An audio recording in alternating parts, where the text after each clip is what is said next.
Imagine yourself being a guy who asks the most awesome girl around out on a date. This isn't just any date, this is a really special formal dance. And this isn't just any girl, this is the coolest girl you've ever met. She might even be the one.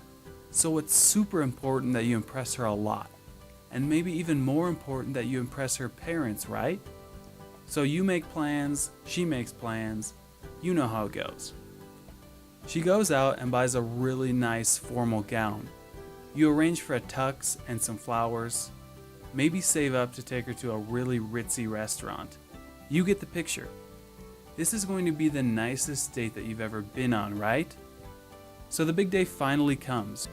You borrow your dad's restored 69 Camaro because it's just a little bit more impressive than your 95 Corolla that you bought for college. All the arrangements are made for the restaurant.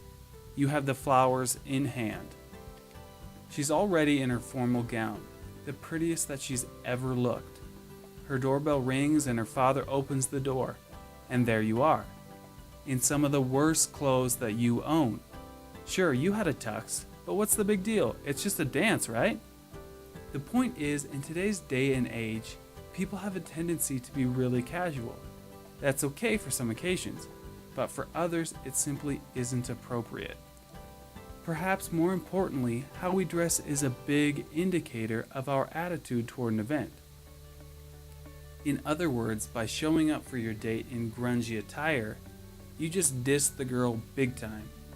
And as far as impressing her dad, well, that's not going to happen. Sometimes what we wear really does matter. That's why we go to the temple in our best clothes.